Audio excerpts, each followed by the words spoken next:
The crystalline walls of the Galactic Council chamber reflected light in 1,000 different colors. Ambassador Doyun stood at the human delegation's platform, his hands clasped behind his back. Beside him, Colonel Hana kept her eyes forward, her military training preventing any visible reaction to what they were hearing. But inside, both of them felt the sting of every word being spoken. The chamber was massive, built to accommodate 17 different alien species. Some breathed oxygen like humans. Others existed in sealed environmental pods filled with methane or liquid ammonia. The Vextar delegation occupied the largest platform, their reptilian forms towering over most other species. Their scales glittered under the artificial lights, ranging from deep emerald to blood red. The leader of their group, a battle-scarred warrior named Craxus, had been speaking for nearly an hour. "Look at their military records," Craxus said, his voice booming through the translation devices everyone wore. "In the past century, humans have fought only 3 conflicts. 3, and each one ended with peace treaties and negotiations. They talk instead of fight. They apologize instead of conquer." Murmurs rippled through the council. The insectoid representatives from the Hive Collective clicked their mandibles in what their species considered agreement. The gaseous being called Morphothus, who served as the council's leader, simply observed without comment. That worried Doyan more than open hostility would have done. Another representative stood, this one from the aquatic Keldari people. Her voice came through the translator with a wet bubbling quality. "The humans have been petitioning for full council membership for 5 years. In that time, they have provided medical aid, technological exchange, and diplomatic services. But when the Outer Rim conflicts erupted, they sent negotiators, not soldiers. When the Vextar requested military support against the pirates of the Dead Zones, humans offered to mediate peace talks." Colonel Hana's jaw tightened. Diane knew what she was thinking. Those peace talks had worked. The pirate attacks had stopped without a single shot fired. But clearly, the council saw that as weakness, not strength. Craxus stood again, his massive frame dominating the center of the chamber. "The question before this council is simple. Do we grant full membership to a species that fears conflict? Every member of this council has proven themselves in battle. The Vextar conquered 12 systems before joining. The Hive Collective defeated the Machine Rebellion. Even the peaceful Keldari fought a war that lasted 3 generations to protect their home world." He turned, pointing directly at the human delegation. "But humans? They hide behind words. They tremble at the thought of real war. They have no warrior tradition, no battle honors, no courage." Diane felt Hana shift beside him. He put a subtle hand on her arm, holding her back. "This wasn't the time." "Not yet. We have reviewed their history," Craxus continued. "Yes, they had some conflicts in their past. Small territorial disputes. Brief wars over resources. Nothing that compares to true galactic warfare. They united their planet through talking and voting, not through conquest." "What kind of species does that?" The Hive Collective representative stood, her chitinous body clicking as she moved. "We propose that humanity be denied full membership. They may continue as observers, as they have been. They may trade and interact with council species. But they cannot be trusted with the responsibilities of full membership. When threats emerge, when action is required, they will hesitate. They will debate. They will fail." Diane finally stepped forward. He had been instructed by Earth's government to remain diplomatic no matter what was said. President Jinho himself had sent the orders. Listen, observe, and request time to respond. Do not engage in arguments. "Honored Council," Doyen began, his voice steady despite the anger burning in his chest. "Humanity thanks you for your consideration of our petition. We understand your concerns. Do you?" Craxus interrupted. "Do you understand that weakness has no place in this galaxy? That there are threats out there that cannot be negotiated with? Diane met the Vexstar SIs. We understand more than you think. I request, on behalf of Earth's government, 3 days to prepare a formal response to your concerns. President Jinho himself wishes to address this council. Morphothus's form shifted, color swirling in his gaseous body. The human president wishes to come here? To this council? Yes, Doyan said. He will answer your questions about humanity's commitment to galactic security. The council chamber filled with surprised murmurs. It was unusual for a species leader to appear before the council, especially when their membership was being questioned. Most species would send lawyers, diplomats, or military commanders to make their case. Craxus laughed, a harsh sound that needed no translation. Let him come? Let him explain why his species is too afraid to fight. Perhaps he will amuse us before we vote to reject humanity permanently. Morphothus raised a limb, calling for silence. The council will grant this request. 3 days from now, the human president may address us. After his statement, we will vote on humanity's membership status. The tone in Morphothus's voice made it clear what that vote would be. Doyan heard it. Hannah heard it. They all heard it dot as the council session ended, and the various species began filing out of the chamber. Hannah finally spoke. They've already decided. This is just theater. Doyan nodded slowly. Maybe, but we follow our orders. We report back and let President Jinho know what happened here. They walked through the corridors of the council station, passing aliens of every shape and size. Some looked at the humans with pity, others with contempt. A few Vexstar warriors actually hissed as they passed. When they reached their assigned quarters, Diane immediately opened a secure communication channel to Earth. The lag time was only a few seconds. Thanks to the quantum relay systems, President Jinho's face appeared on the screen. He looked tired. He always looked tired these days. Running an entire planet's government while trying to manage relations with 17 alien species would exhaust anyone. Mr. President, Doyan began. They called us cowards. They say we're too afraid of war to be trusted. They're going to reject our membership. Jinho listened without interruption as Doyan recounted everything Craxus had said.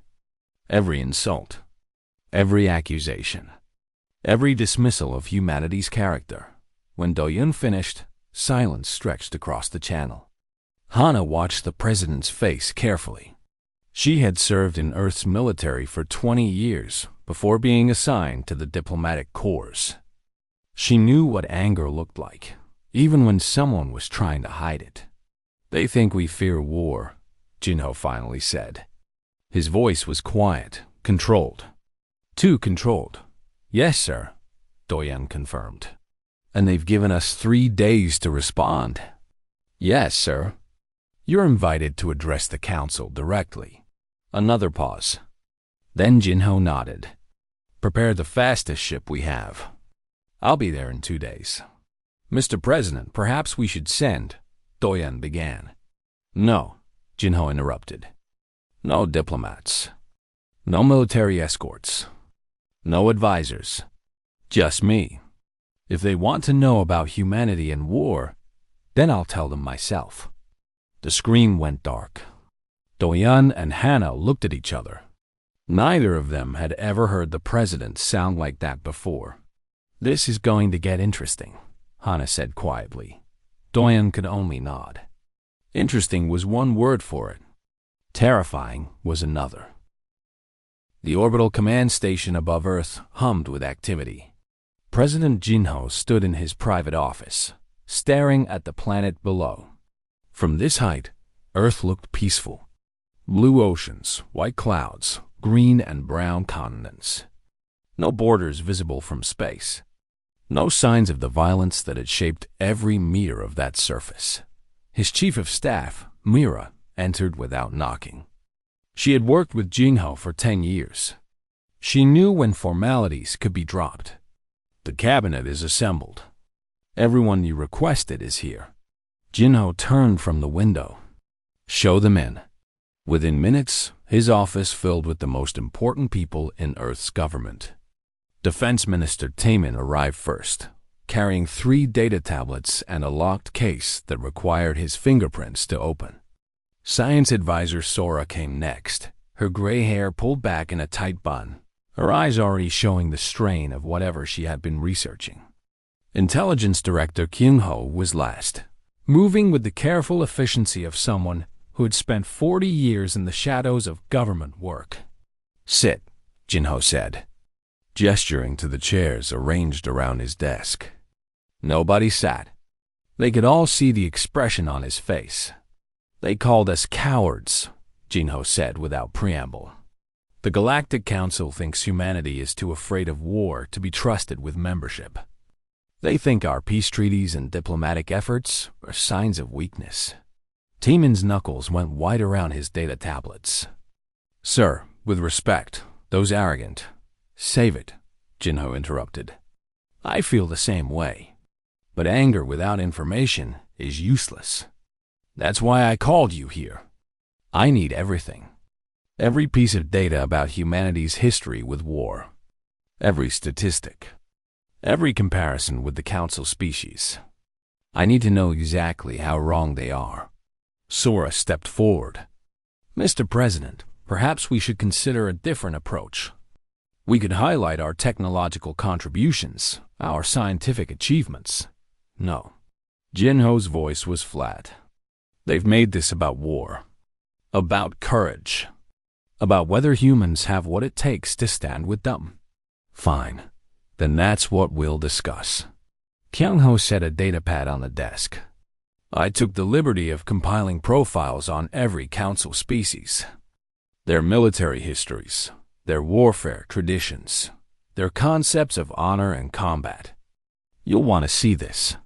Jinho picked up the pad and began reading. His expression shifted as he moved through the files. The Vexstar conquered 12 systems, they said. This report shows those conquests took place over 800 years. Average duration of their wars, 4 months. Average casualty rate, 3% of military forces engaged. Correct, Kyung-ho confirmed. The Hive Collective's wars follow similar patterns. They have rules, honor codes. They fight until one side achieves strategic advantage, then they negotiate. Surrender is always accepted. Prisoners are always treated according to galactic conventions. And humans? Jinho asked, though he already knew the answer. Taemin opened his lock case. Inside were old-style paper documents, some yellowed with age. These are classified historical archives. We've kept them sealed because we were ashamed. World War I, 4 years of fighting. 16 million dead. World War II, 6 years. 70 million dead. That's 3% of our entire global population. He pulled out another document. The 30 Years' War, the 100 Years' War, the Mongol conquests, the Crusades. Mr. President, in recorded human history, we have fought approximately 15,000 wars. 15,000. The average Council species has fought maybe 200 in their entire existence as a spacefaring civilization. Jinho set down the datapad. He was quiet for a long moment. How many of those wars ended with negotiated peace? Less than 20%, Taemin said quietly.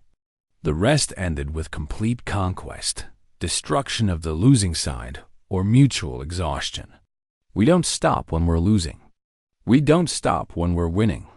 We stop when there's nothing left to fight for, or no one left to fight with. Sora pulled up a holographic display. I've been analyzing our weapons development timeline compared to other species. Most Council members developed space travel, then weapons to defend their ships, then planetary defense systems. It took them an average of 500 years to develop from basic spaceflight to military-grade weaponry. She changed the display. Humans developed military aircraft, and rockets, and space travel. We reached space by mounting bombs on missiles. Our first satellites were designed to spy on enemies. Our space stations were originally weapons platforms. We went from our first airplane to nuclear weapons in 42 years. We had weapons that could end our species before we even left our own atmosphere. That's insane, Myra said quietly.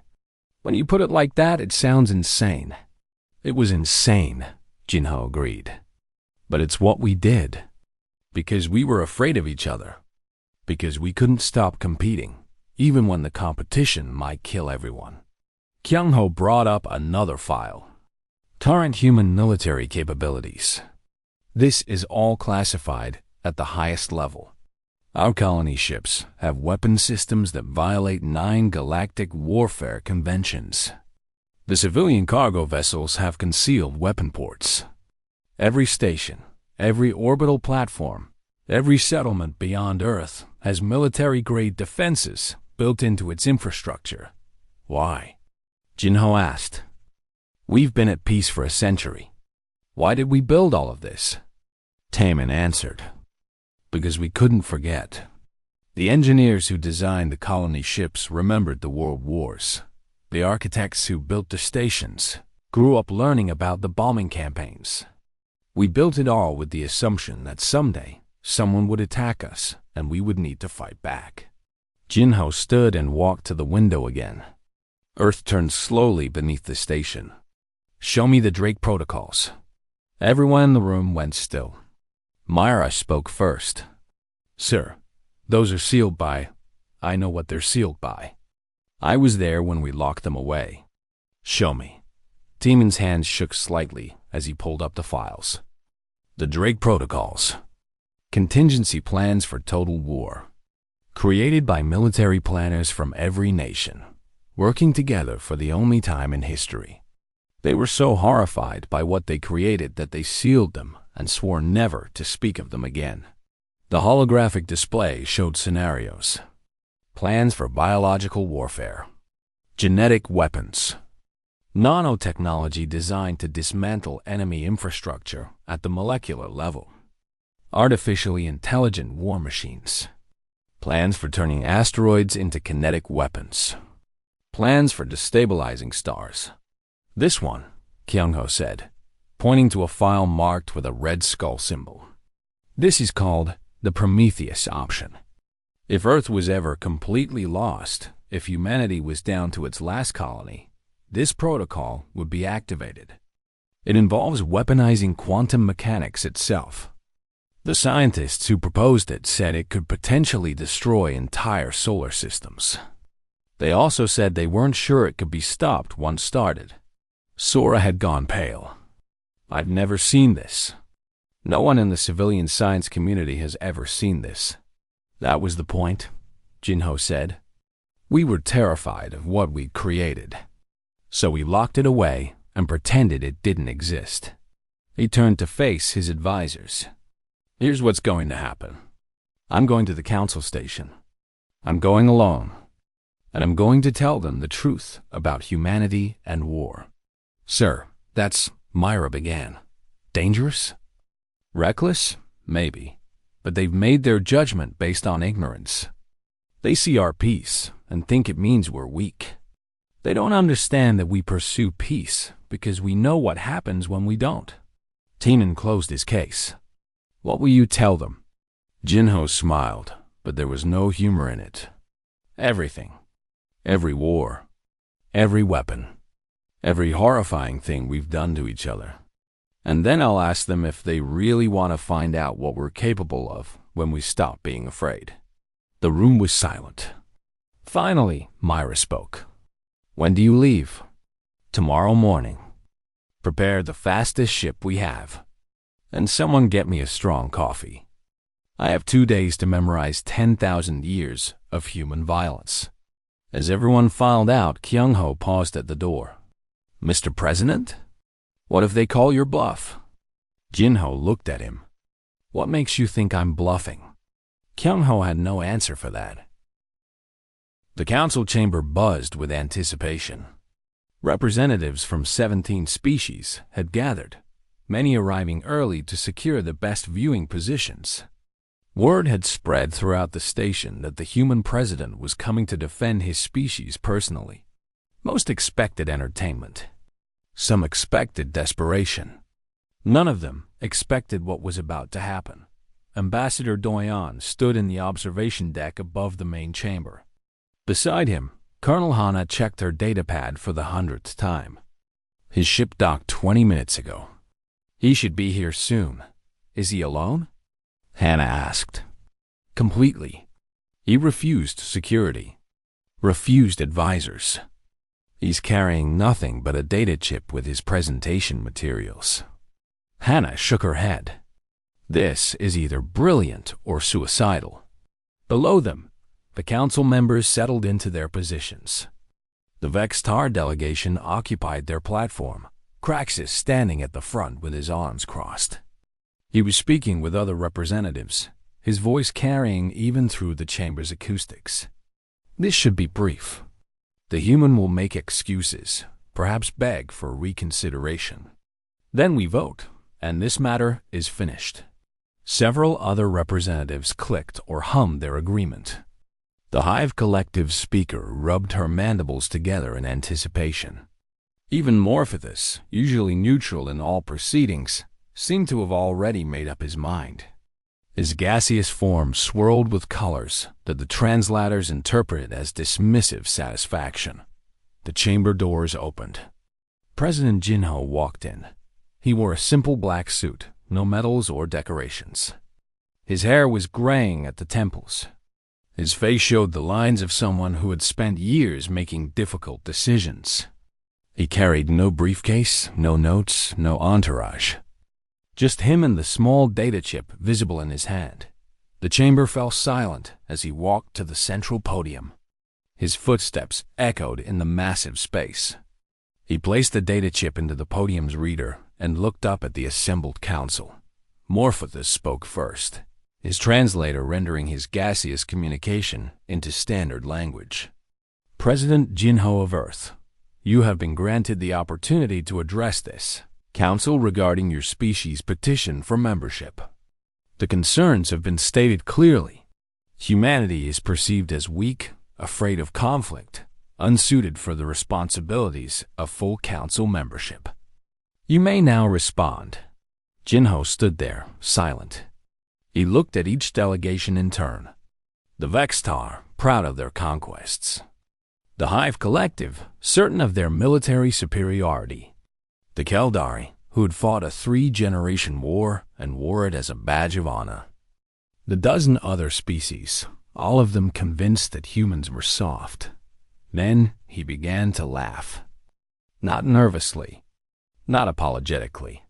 He laughed with genuine amusement, the sound growing until it filled the chamber.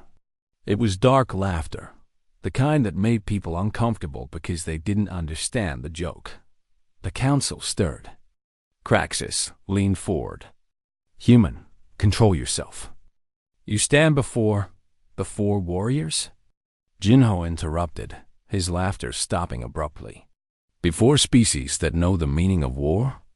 The 4 representatives of proud military traditions? He stepped away from the podium, moving to the center of the chamber floor. You called me here to answer questions about humanity's fear of war. You think we're cowards because we negotiate instead of fight. Because we choose peace when we have the option. His voice was quiet, but it carried to every corner of the chamber. You have no idea what you just said. You don't know what you're asking about. The holographic displays around the chamber flickered to life. Images began to appear, pulled from the data chip. Diane, watching from above, felt his stomach tighten. He recognized some of those images from the classified archives. Let me tell you about human warfare, Jinho said. Let me show you what we're really afraid of. The first image showed a trench. Mud and barbed wire. Soldiers who looked more like corpses, staring at nothing. World War I, Jinho said. We fought for 4 years over a few hundred kilometers of mud. 16 million died. We used poison gas. We used flamethrowers. We invented new ways to kill each other because the old ways weren't efficient enough. The image changed. Cities in ruins. Mushroom clouds rising over Japan. World War II. 70 million dead. 3% of our entire global population. We invented nuclear weapons and used them on cities full of civilians. We firebombed population centers. We built industrial facilities whose only purpose was to kill people as quickly as possible. More images flash by. The Mongol conquests. The 30 Years' War. The Crusades. The Napoleonic Wars. Each one with death tolls that made the council representatives shift uncomfortably in their places. You talked about your military histories, Jinho continued. The Vexstar conquered 12 systems over 800 years. Impressive. Humanity fought 15,000 wars in 6,000 years of recorded history. That's 2.5 wars starting every year on average. Craxus stood. Primitive barbarism. You prove our point. You are savages who learned, Jinho interrupted, his voice sharp as a blade. We learned that we're too good at killing. We learned that when humans go to war, we don't stop until everything is destroyed. We don't have honor codes. We don't have rules of engagement. We have total war. He pulled up new data. Statistics from Kyungho's research. Your wars last an average of 4 months. Ours lasted years, decades, generations. Your casualty rates average 3% of military forces. Ours went as high as 90%. You stop when one side achieves strategic advantage. We stopped when there was nothing left to fight over. The chamber was completely silent now. Even Morphothus had stopped swirling. You want to know why humans pursue peace? Jinho's voice was getting louder. Because we're terrified. We're terrified of what we become when we don't.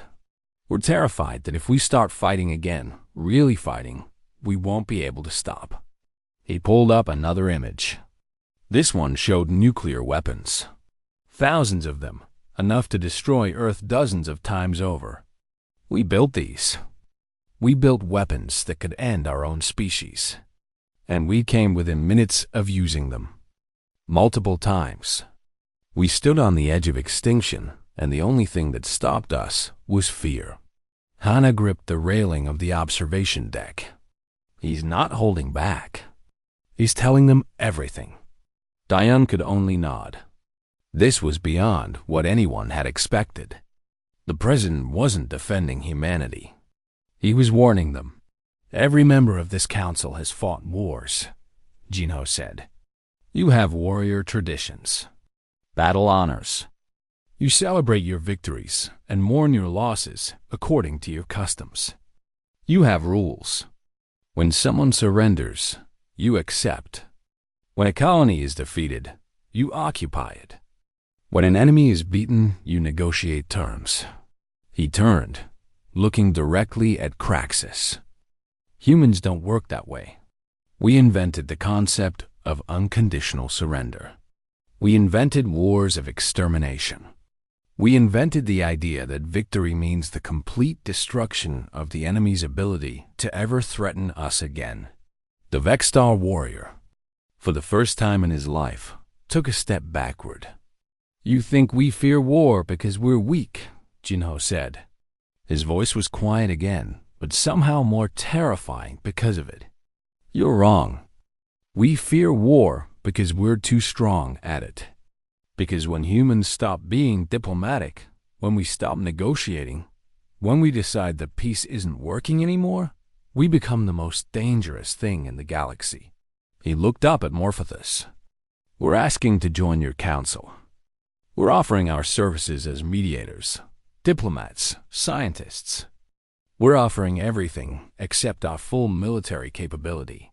And you want to know why? The chamber held its breath. Because if we join you as warriors, Jinho said softly, you'll regret it. The first time there's a real threat, The first time negotiation fails, you'll ask us to help. And we will. And you'll see what human warfare actually looks like. You'll see what happens when we stop being afraid. He picked up his data chip. So I ask you, Honored Council, are you sure you want to reject us? Are you absolutely certain you want to tell humanity that peace isn't enough? That we need to prove ourselves in combat? The silence stretched on. Finally, Jinho turned and walked toward the exit. I'll be returning to Earth. Vote however you wish. But remember what I've told you. Remember what we're capable of. And pray you never have to see it firsthand. The doors closed behind him. For a full minute, no one in the council chamber moved or spoke. President Jinho stood alone in the corridor outside the council chamber. His hands were shaking, not from fear, but from the effort of keeping his anger controlled. He had spent 2 days preparing for that presentation, forcing himself to relive every terrible moment of human history. The weight of it sat on his chest like a stone. Inside the chamber, chaos had erupted. Ambassador Diane and Colonel Hannah rushed down from the observation deck to find representatives shouting at each other in a dozen different languages. The translation system struggled to keep up with the volume of voices. This is manipulation. One of the Hive Collective representatives chittered. Scare tactics to make us. Make us what? Another voice interrupted. Afraid of them? Did you see those images? Did you hear those numbers? Morphothus raised several limbs, calling for order. His gaseous form had shifted to angry red and orange colors. Silence. We will have order in this chamber. Gradually, the noise died down. Craxus stood at his platform, his scales darker than usual. He looked shaken, though he was trying to hide it. The human present speaks of their violent past as if it is something to fear. It only confirms what we said. They are savages. Barely civilized. They should not be.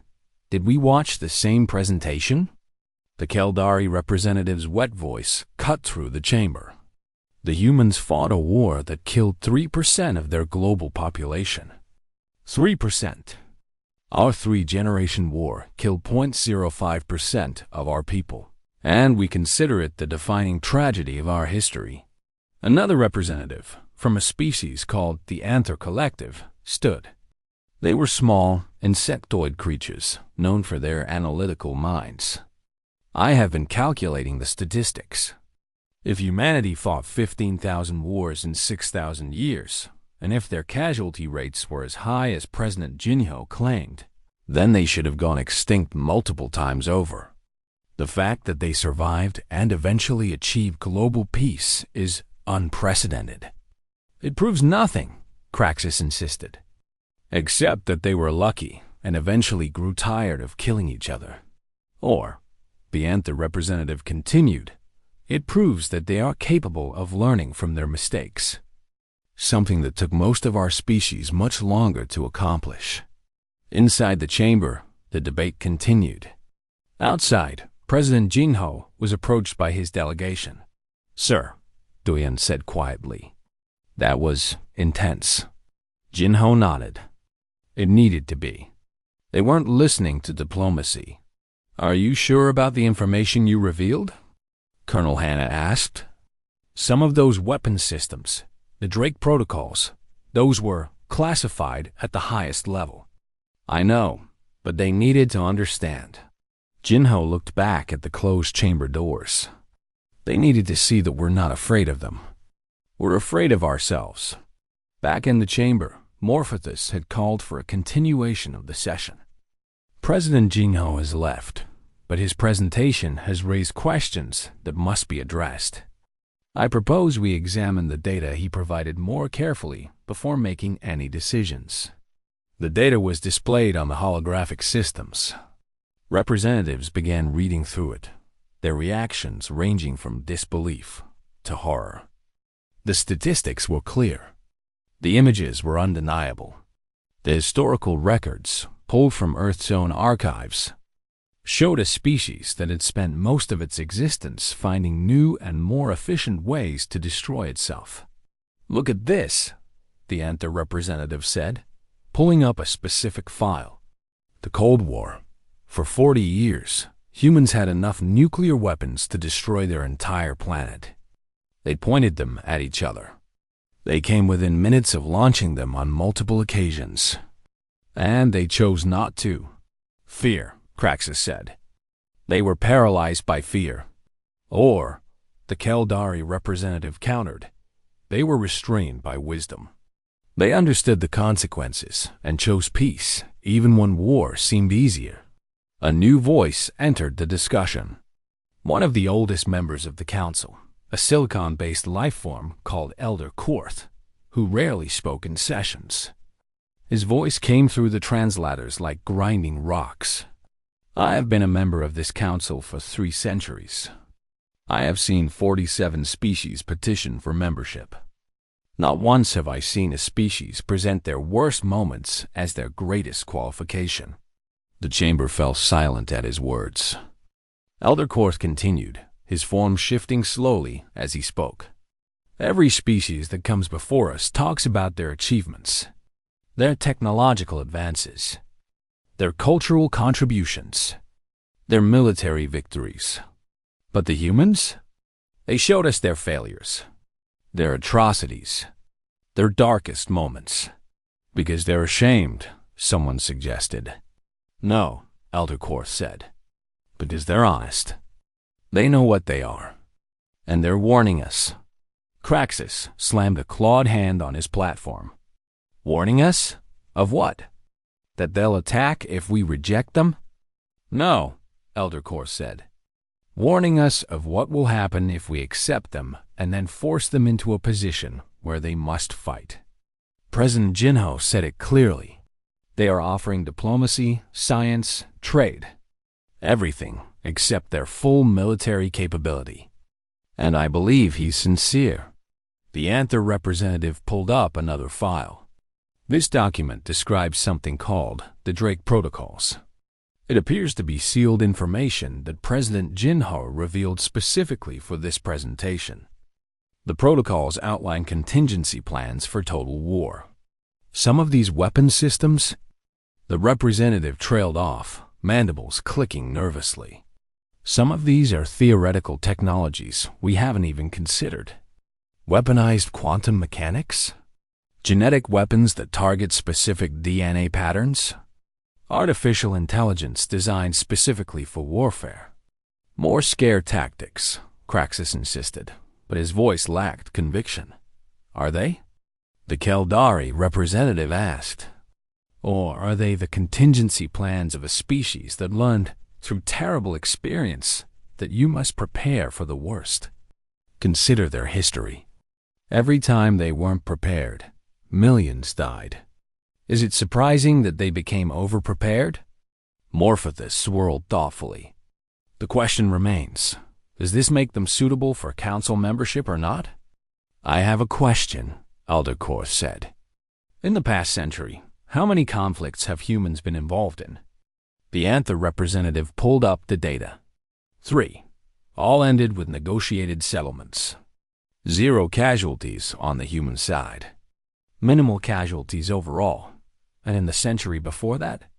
Approximately 8 conflicts. All ended with peace treaties. And before they achieved global unity, the data showed dozens of wars. Hundreds. Thousands. All brutal. All devastating.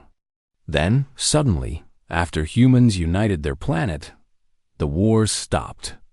Not slowed down. Stopped. They learned, Elder Korth said simply.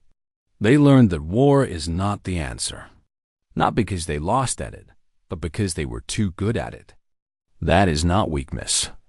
That is wisdom born from terrible experience. Craxus remained standing, but he was no longer arguing. He stared at the data displays, at the casualty counts, at the images of devastation. His warrior's mind was doing what it had been trained to do, assessing threats. And he was realizing that humanity might be the greatest threat he had ever encountered. precisely because they had chosen not to be. "We should vote," someone suggested. "No," Morphothus said. "Not yet. We need time to process this information. Time to consider what President Jinho has told us." But even as he spoke, representatives were exchanging glances. Messages were being sent through private channels. The mood in the chamber had shifted dramatically from when the session began. Outside, President Jinho sat in the human delegation's quarters. Mira had joined him via holographic communication from Earth. "What happens now?" she asked. "Now we wait," Jinho said. "Either they understand what I was telling them, or they don't. If they understand, we get membership. If they don't," he trailed off. "If they don't, then we keep doing what we've been doing, staying out of their wars, offering peace, hoping we never have to prove I wasn't bluffing." Myra was quiet for a moment. "Were you bluffing, sir?" Jinho looked at her through the holographic display. "Do you really want to know?" She shook her head slowly. "No, I don't think I do." In the council chamber, Morphothus was watching the representatives disperse. Many were accessing the human historical data, reading more about Earth's violent past. Some looked disturbed. Others looked thoughtful. A few looked frightened. Good, Morphothus thought. Fear was the beginning of understanding. And understanding was what they all needed right now. The vote would come tomorrow, but Morphothus already knew how it would go. You didn't reject the species that powerful. You welcomed them. You befriended them. And you prayed they never had a reason to remember their old ways. The council chamber was full again, but the atmosphere had completely changed. Where there had been arrogance and dismissal 24 hours ago, now there was careful silence. Representatives who had been laughing about humanity's weakness now sat quietly, reviewing data on their personal displays. President Jinho stood in the human delegation's quarters, preparing for what he thought would be a rejection. He had slept poorly, his mind replaying every moment of his presentation. Had he gone too far? Had he revealed too much? The Drake protocols alone were enough to terrify any reasonable species. Maybe that had been a mistake. Ambassador Doyan entered the room. "Sir, the council is calling us back. They're ready to vote." Jinho nodded and straightened his jacket. The same simple black suit he had worn yesterday. No need for anything more elaborate. Either they understood, or they didn't dot as they walked through the corridors toward the chamber. Colonel Hana briefed him on what she had learned. "The representatives have been accessing our historical databases all night. Security reports show thousands of queries about human warfare, weapons development, peace treaties. Some of them have been specifically researching the world wars." "Any indication of how the vote will go?" Jinho asked. "No clear signals, but—" Hana hesitated. "Several species have requested private meetings with our diplomatic staff. Informal conversations about mutual defense agreements." Jinho stopped walking. "Before the vote?" "Yes, sir." The Keldari representative asked about human naval capabilities. The Anther Collective wanted to know about our weapons research programs. Even some of the Vexstar military commanders have been asking questions. They reached the chamber doors. Jinho took a deep breath and walked in. The silence was immediate and total. Every representative turned to watch him walk to the human delegation's platform. Kraxus stood at his position, his scales a darker shade than usual. His posture was different. Still proud, still strong, but missing the dismissive arrogance from before. Morphothus floated at the center of the chamber. "President Jinho, thank you for returning. The council has spent considerable time reviewing your presentation and the supporting data. We have questions." Here it comes, Jinho thought. The interrogation, the demands for clarification, the accusations of deception. But the questions that came were different from what he expected. Elder Quarth spoke first, his rocky voice grinding through the translator. President Jinho, you stated that humanity fears war. Can you elaborate on what you meant by that? Jinho stepped forward. We fear war because we understand what it costs. Not just in lives, though that's part of it. We fear what it does to us as a species. Every time humans have gone to war, we've had to become something we didn't want to be. We had to forget our ideals, our ethics, our humanity. And the worst part is how easy it was. How quickly we could justify anything in the name of victory. The Keldari representative spoke next. Your presentation showed weapon systems that are currently operational. Defense platforms built into civilian infrastructure. Military capabilities hidden in commercial vessels. Why build all of this if you truly want peace? Because we can't forget, Jinho said. Every engineer who designs a colony ship remembers the invasion plans from the World Wars. Every architect who builds a space station grew up learning about strategic bombing.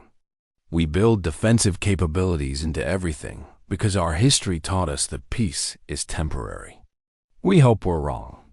We pray we're wrong. But we prepare anyway. The Anther Collective representative clicked forward. The Drake Protocols. You revealed classified military contingencies. Plans for weapons that would violate multiple galactic conventions. Why show us this information? Jinho met the insectoid's multifaceted eyes. Because you needed to understand the truth. You called us cowards. You said we fear war because we're weak.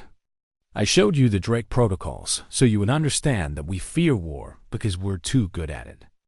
Those protocols were created by the brightest minds in human military planning.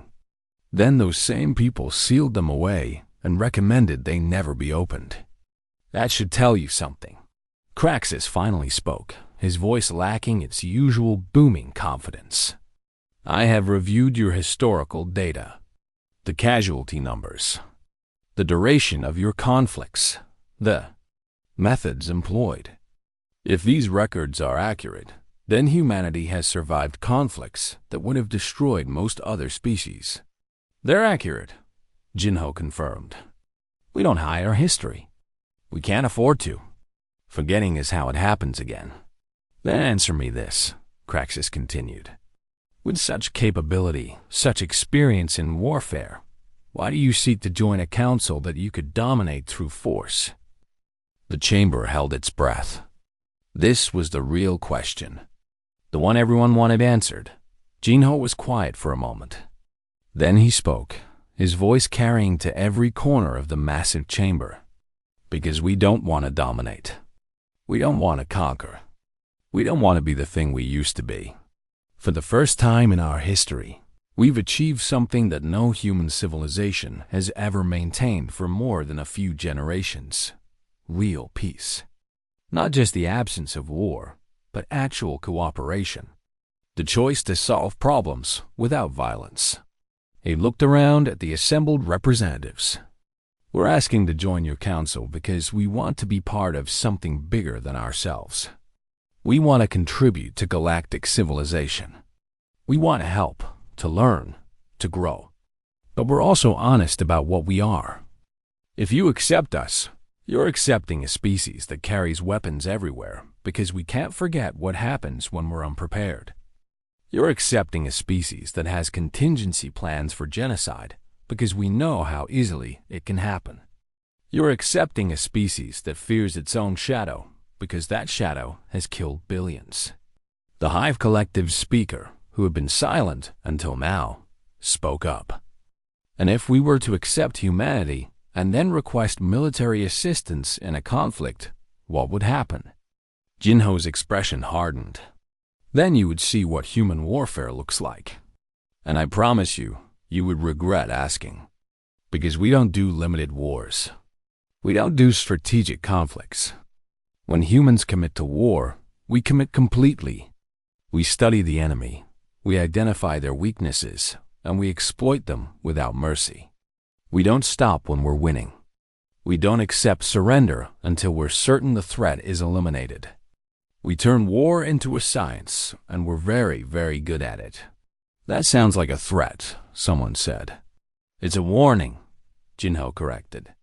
The same warning I gave yesterday. We're offering you everything except our full military capability. We're offering diplomacy, science, medicine, art, culture.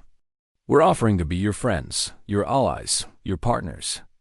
But if you force us into a position where we have to fight, if you back us into a corner, if you make war the only option, then you'll see why we were so desperate to avoid it. Morphothus swirled thoughtfully. The Council will now vote on humanity's petition for membership. As a reminder, this vote requires a simple majority to pass. Representatives began registering their votes. The holographic display showed the tally in real time. Jinho watched, his heart pounding. Diane and Hana stood beside him, equally tense. The first votes were yes. Then more. The tally climbed steadily. No rejection votes appeared. Not one.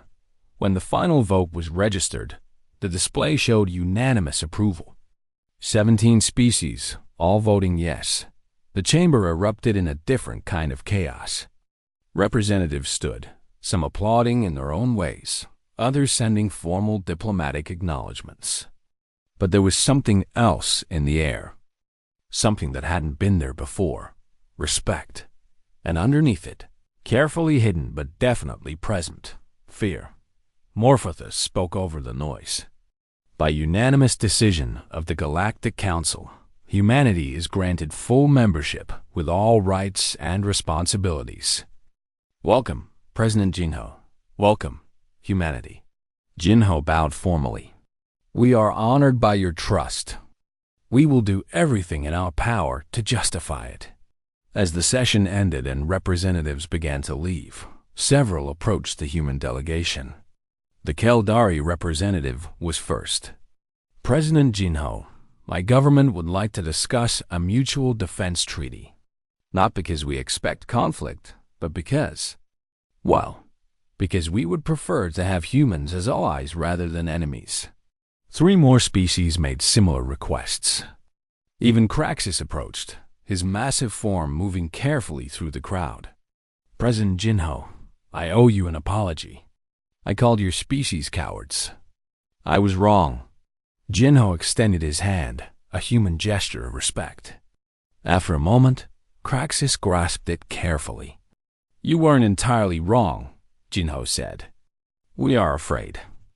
But fear and cowardice aren't the same thing. Fear can make you cautious.